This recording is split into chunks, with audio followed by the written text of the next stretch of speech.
Hi guys, welcome back to my channel. أنا روان داش. هاي، عمركم سمعتوا عن الكوريان هيد سبا؟ لو كنتوا فاكرين إن غسيل الشعر عند الكوريين زي غسيل الشعر عندنا، فأحب أقول لكم إن انتوا غلطانين، لأن الكوريين عندهم سبا خاص لغسيل الشعر وفروة الراس.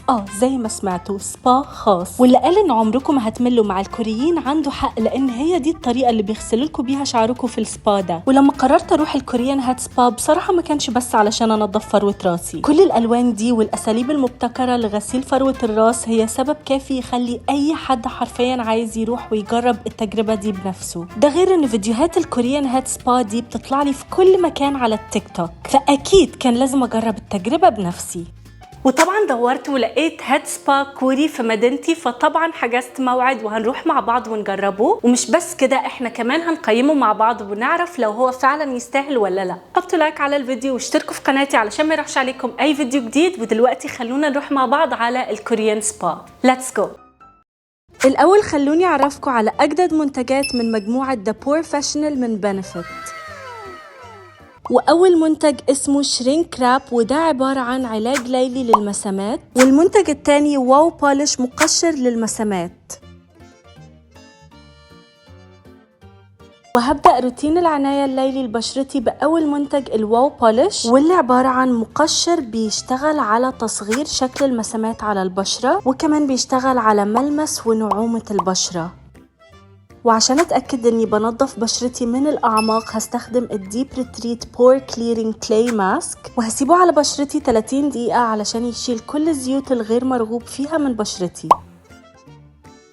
واخر خطوة في روتيني المسائي هستخدم الشرينك راب على وشي وهنام بيه علشان اصحى الصبح ببشرة مشدودة وما فيهاش اي مسام. هتلاقوا كل منتجات بنفيت اللي استخدمتها في الفيديو ده تحت في صندوق الوصف. وبس دلوقتي خلونا نرجع للفيديو.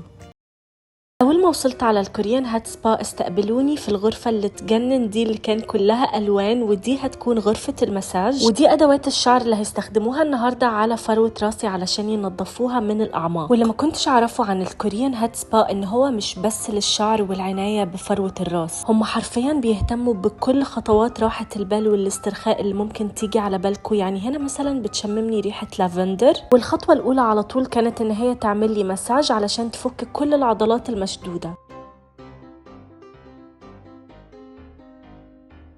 ولأن طبعا الكوريين بيهتموا جدا بنظافة ونعومة ولمعان البشرة، فهي بدأت تنظف لي بشرتي من الأعماق.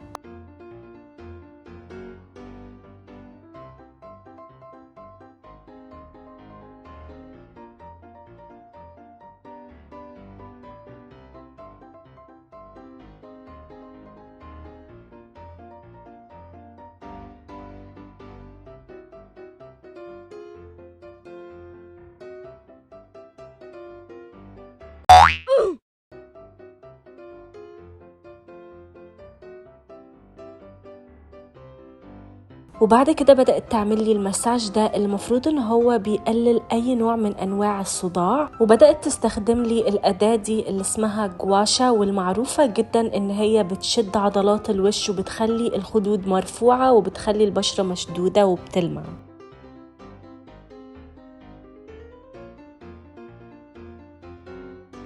وبعد كده حطيت لي قناع كوري على شعري. وجماعة القناع ده كان ريحته تجنن. القناع ده جماعة لتنعيم الشعر ونعومة الشعر. وطبعا لما حاولت أسألها عن اسمه رفضت تقولي. وعلشان فروة راسي تمتص القناع وتستفيد منه 100%، بدأت تعمل لي مساج بإيديها وبالجواشة. ومن أهم فوائد الكوريان هيد سبا إن انتوا بتطلعوا من هناك فروة راسكم متنضفة 100%، وشعركم بيلمع وطري وناعم. والحركات الدائرية اللي هي بتعملها بالأداة دي بتساعد الشعر ان هو يطول ويبقى انعم واتقل. وبعد ما خلصنا قناع الشعر، بدأت تغسل لي شعري بشامبو.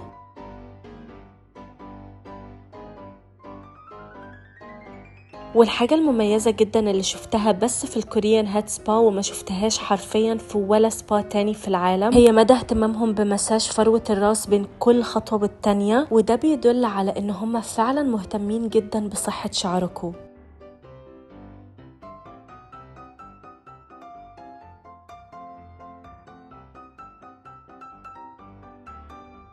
وبرغم انه كل حاجة في السبا لحد اللحظة دي كانت تجنن، الا انه الخطوة اللي جاية دي يا جماعة كانت سبب زيارتي للسبا الكوري، وهي تقنية الكوريين واليابانيين في غسيل فروة الراس بنافورة المية دي.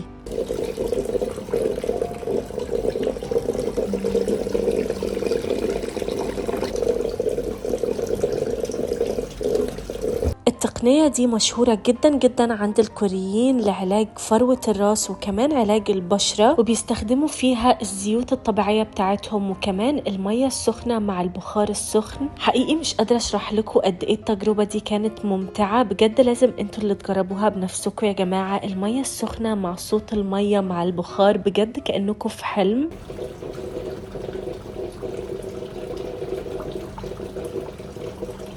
وطبعا لاننا في سبا كوري للشعر، فطبعا رجعت عملت لي مساج تاني بالجواشة لفروة راسي.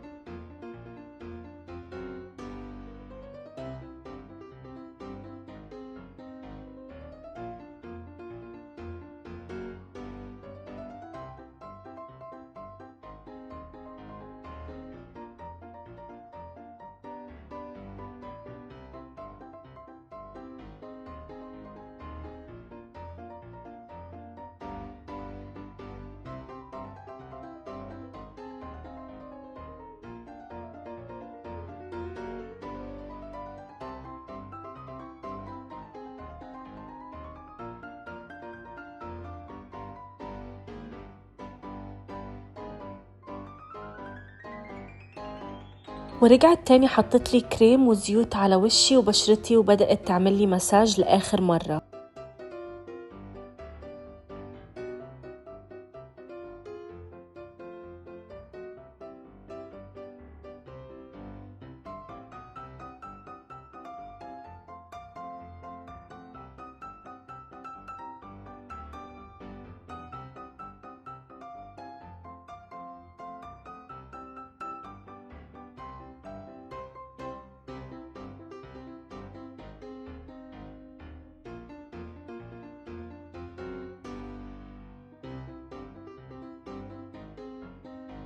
واخر خطوة كانت تنشيف الشعر. السعر كان 450 درهم اماراتي، وبصراحة هدي التجربة دي 10 من 10. وبجد اول ما خلصت وبصيت على شكل شعري كنت مصدومة من كمية اللمعة اللي في شعري وفي بشرتي، وقد ايه بجد شعري شكله يجنن وناعم وطري.